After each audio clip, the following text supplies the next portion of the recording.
Guys, വലത് വശത്തെ കള്ളൻ ഇന്നലെ ഇറങ്ങിയ മൂവിയാണ്. ബിജു മേനോൻ്റെയും ജോജു ജോർജിൻ്റെയും. ഡയറക്ടർ ജീത്തു ജോസഫാണ്. മൂവി എങ്ങനെയുണ്ടെന്ന് ചോദിച്ചാൽ തിരക്കേടില്ല.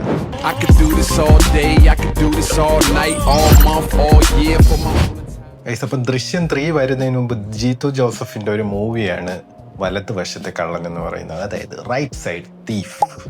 നമുക്കാണെങ്കിൽ എങ്ങനെ പറയാം, മലയാളം മൂവീസിനാണെങ്കിൽ പേരങ്ങനെയൊക്കെ ചേഞ്ച് ചെയ്ത് നല്ല രസമായിരിക്കും കേൾക്കാൻ. സോ വലതുവശത്തെ കള്ളൻ മൂവി എങ്ങനെയുണ്ടെന്ന് നമുക്ക് നോക്കാം. സോ മൂവിയിൽ മെയിൻ ക്യാരക്ടേഴ്സ് ആയിട്ടുള്ളത് ജോജു ജോർജും പിന്നെ ബിജു മേനോനുമാണ്. രണ്ടുപേര് നല്ല കിട്ടിലുമായിട്ട് ആക്ട് ചെയ്തിട്ടുണ്ട്. ഒന്നും പറയില്ല, അവർ നല്ല കിട്ടിലുമായിട്ട് രണ്ടുപേര് രണ്ട് റോളും നല്ല പെർഫെക്റ്റ് ആയിട്ട് ചെയ്തിട്ടുണ്ട്. പിന്നെ ഡയറക്ടർ ജീത്തു ജോസഫാണ്. പിന്നെ റൈറ്റർ വരുന്നത് ഡിനു തോമസ് ആണ്.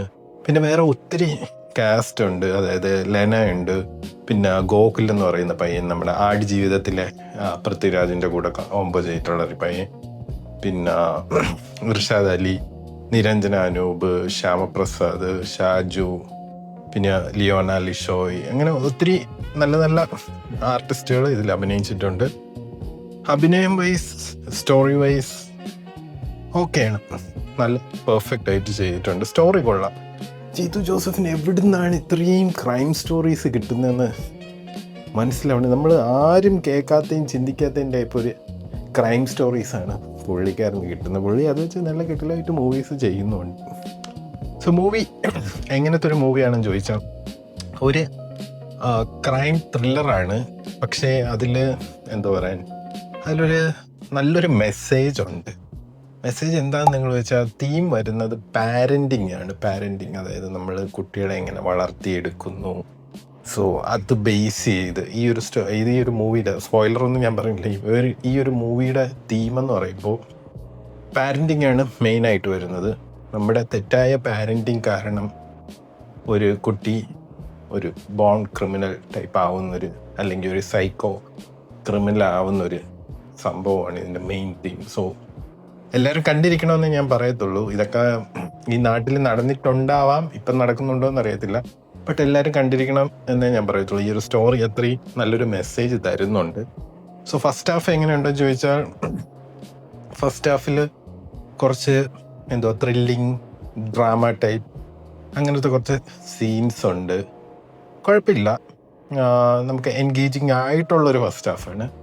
സെക്കൻഡ് ഹാഫ് വരുമ്പോൾ എവിടെയൊക്കെയോ കുറച്ച് വലിച്ച് നീട്ടി, നമ്മൾ ടിപ്പിക്കൽ ജീത്തു ജോസഫിൻ്റെ മൂവി കാണുന്ന പോലെ നമ്മൾ സ്ട്രെയിറ്റ് ആയിട്ട് തൊടുന്നതിന് പോലെ ഇങ്ങനെ കറങ്ങി തൊടത്തില്ലേ, ആ ഒരു സംഭവം. ട്വിസ്റ്റും കുറച്ച് ലാഗും, അല്ലെങ്കിൽ നമ്മൾ നേരെ തൊടുന്നതിന് പകരം കറങ്ങി തൊടുന്നത്, അത് തന്നെ പെർഫെക്റ്റ്. അങ്ങനത്തെ ഒരു സംഭവമാണ് സെക്കൻഡ് ഹാഫ് വരുന്നത്. ക്ലൈമാക്സ് വരുമ്പോൾ ഓക്കെ, ഒരു ക്രൈം ത്രില്ലറാണ്, അതിനൊരു കൺക്ലൂഷൻ വേണം. സോ അതിൻ്റേതായ ഒരു കൺക്ലൂഷൻ കൊടുത്ത് അവസാനിപ്പിച്ച നല്ലൊരു ക്ലൈമാക്സുമാണ്. മൂവി നമുക്ക് 2 മണിക്കൂറുണ്ട്. പോയിരുന്ന് തിയേറ്ററിൽ അത്യാവശ്യം വാച്ച് ചെയ്യാൻ പറ്റുന്നൊരു മൂവിയാണ്. പിന്നെ മസ്റ്റ് വാച്ച് ഇൻ തിയേറ്റേഴ്സ് ആണെന്ന് ചോദിച്ചാൽ മസ്റ്റ് വാച്ചായിട്ട് പറയത്തില്ല. നമുക്ക് അങ്ങനെ മേക്കിംഗ് ഒന്നും എടുത്ത് പറയേണ്ട ഒരു ടൈപ്പ് ഓഫ് മൂവി അല്ല. സോ നമുക്ക് OTT വന്ന് കണ്ടാലും കുഴപ്പമില്ല. നമുക്ക് സ്റ്റോറിയാണ് ഇതിൻ്റെ മെയിൻ ഡെപ്ത്. സ്റ്റോറിയും പിന്നെ ജീത്തു ജോസഫ് ടിപ്പിക്കലി ഇടുന്ന കുറേ ട്വിസ്റ്റുകളും അങ്ങനെയുള്ള സംഭവങ്ങളാണ് അത് ഇതിലുണ്ട്. പിന്നെ വേറൊരു സംഭവം എടുത്ത് പറയേണ്ടത്, ചില സീനിൽ ചിരി വരാത്ത ചില സീനുകളുണ്ട്. ബട്ട് ചിലർക്ക് ചിരി വന്നിട്ടുണ്ട്.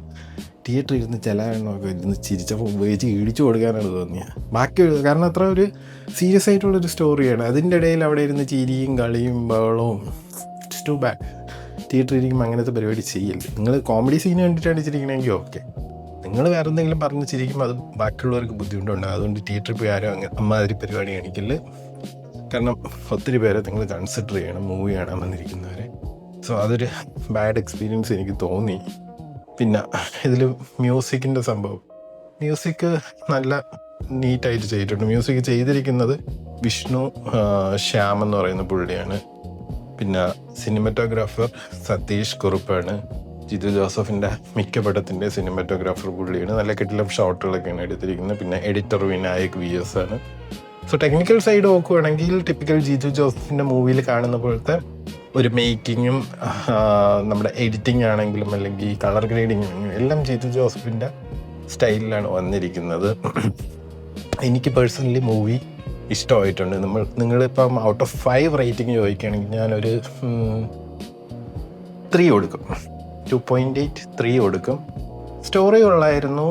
പിന്നെ എവിടെയോ ഒരു ലാഗ് എനിക്ക് ഫീൽ ചെയ്തു. അത് മാത്രമാണ് എനിക്ക് നെഗറ്റീവായിട്ട് തോന്നിയത്. പക്ഷെ ലാഗ് കാണും പുള്ളിയുടെ ഒരു മൂവിയിൽ, അത് ചില ഏരിയയിൽ കാണും. കാരണം അത്രയും ട്വിസ്റ്റൊക്കെ ഇടുമ്പം ചിലർക്കത് അക്സെപ്റ്റ് ചെയ്യാൻ പറ്റാത്ത സംഭവം. അത്രയും ഇതിങ്ങനെ പോയി കണ്ടുപിടിച്ചാൽ പോരെ, പിന്നെ എന്തിനാണ് ഇത്രയും ട്വിസ്റ്റ് ചെയ്യുന്നതൊക്കെ. സോ ഞാൻ പറയുന്നത്, നിങ്ങൾ തിയേറ്ററിൽ പോയി വാച്ച് ചെയ്യുന്നെങ്കിൽ വാച്ച് ചെയ്യണം. നിങ്ങളിപ്പോൾ സമയം ഉണ്ടെങ്കിൽ പോയാൽ മതി. അല്ലാതെ ഇങ്ങനൊരു മൂവി ഇറങ്ങിയത് കൊണ്ട് പോയി കാണണമെന്ന് ഞാൻ പറയത്തില്ല. കാരണം അതിന് വേണ്ടിയിട്ടുള്ളൊരു ബിൽഡപ്പും ഹൈപ്പും തരുന്നൊരു സ്റ്റോറിയുള്ളൊരു മൂവിയല്ല. നിങ്ങൾ OTT ഇരുന്ന് കണ്ടാലും that will be fine. So overall it's A nice movie, നമുക്ക് അങ്ങനെ ഒറ്റ വാക്കിൽ പറയാൻ പറ്റും. പിന്നെ അഭിനയിച്ചിരിക്കുന്ന എല്ലാവരും പെർഫെക്റ്റ് ആയിട്ട്. എനിക്ക് ഏറ്റവും ഇഷ്ടപ്പെട്ടത് ബിജു മേനോനാണ്. പുള്ളി പൊളിയാണ്. പുള്ളി ഫസ്റ്റ് തൊട്ട് എൻഡിങ് വരെ പൊളിയാണ്. ജോർജ് ജോർജ് ഒട്ടും മോശമല്ല.